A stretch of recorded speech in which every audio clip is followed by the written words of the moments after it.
Hi, I am Utkarsh Bharadwaj, currently a second year undergraduate student at IIT Bombay. इस lecture में हम लोग देखने जा रहे हैं about integrating factor which is a very important topic in differential equation. तो सबसे पहले जानते हैं कि ये टॉपिक कितना इम्पोर्टेंट क्यों है।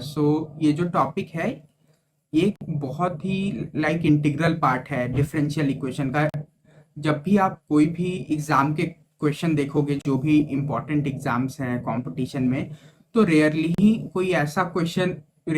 कोई चांस होगा कि किसी ईयर इंटीग्रेटिंग फैक्टर से पे बेस्ड कोई क्वेश्चन नहीं आया हो। तो ये इनडायरेक्टली बहुत सारे जगह यूज होता है ये वाला कॉन्सेप्ट, और कहीं ना कहीं किसी ना किसी फॉर्म में ये आ ही जाता है। चाहे अगर आप एप्लीकेशन देखोगे इसके इंजीनियरिंग में भी, तो ऑल हर ब्रांच में बहुत सारे कोर्सेज में बहुत जगह इसका डायरेक्ट एप्लीकेशन आपको दिख जाएगा। तो इसलिए आप ये बहुत ज़रूरी है कि आप इस टॉपिक को अच्छे से कवर करो, इसको अच्छे से पढ़ो, ताकि आपका एक स्ट्रॉन्ग बेस बिल्ड हो। तो let us start our topic. तो स्टार्ट करने से पहले हम लोग एक वार्म अप क्वेश्चन देख लेते हैं।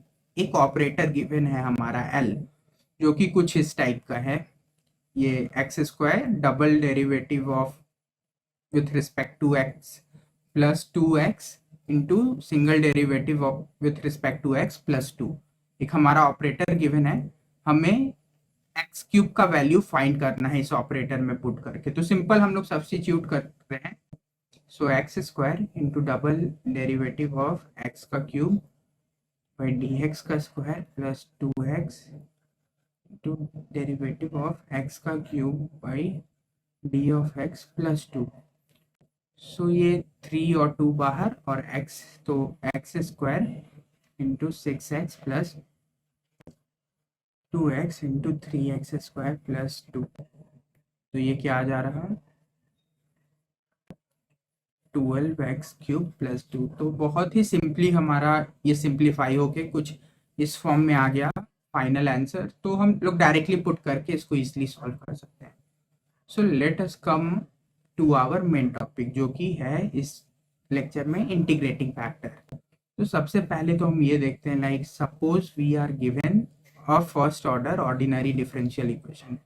मान लो कि आपका इस फॉर्म में गिवन है वो differential equation m of x y plus n of x y into d y by d x is equal to zero. तो अगर ये एग्जैक्ट फॉर्म में नहीं है, एग्जैक्ट मीनिंग का क्या मतलब, ये इसको सेटिस्फाई नहीं कर रहा, इस कंडीशन को ये वाला डिफरेंशियल इक्वेशन सेटिस्फाई नहीं कर रहा, तो उस केस में हम लोग थोड़ा सा अप्रोच हमारा डिफरेंट होता है सॉल्व करने का।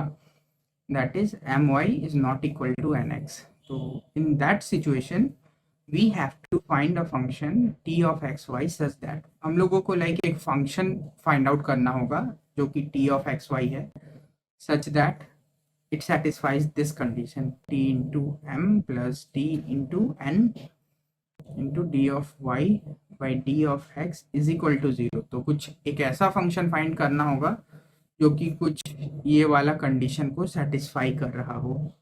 तो उसको हम आगे डिराइव करेंगे कि इसका पूरा डेरिवेशन क्या है इस फंक्शन को फाइंड आउट करने का।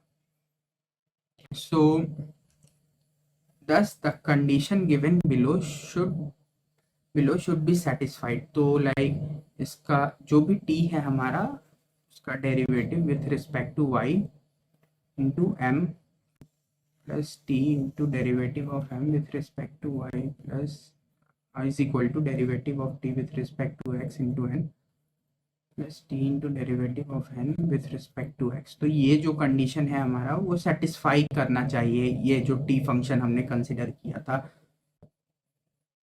तो इसको हम लोग और सिंप्लीफाई करेंगे, ये जो एबव हमारा गिवन इक्वेशन है तो कुछ इस फॉर्म में आएगा हमारा, जो फर्दर सिंप्लीफिकेशन के बाद T y into M minus T x into N plus derivative of M with respect to y minus derivative of N with respect to x multiplied with T is equal to zero.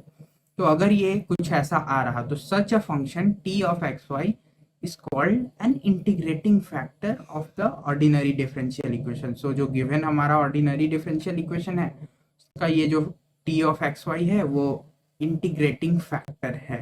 तो like integrating factor पे तो हमने ये देख लिया, तो उसको find out करने का और भी कुछ फॉर्मूला होता है, like D of T by, क्योंकि हम लोग बेसिकली एक ही वेरिएबल में चाहते हैं कि हमारा इंटीग्रेटिंग फैक्टर हो।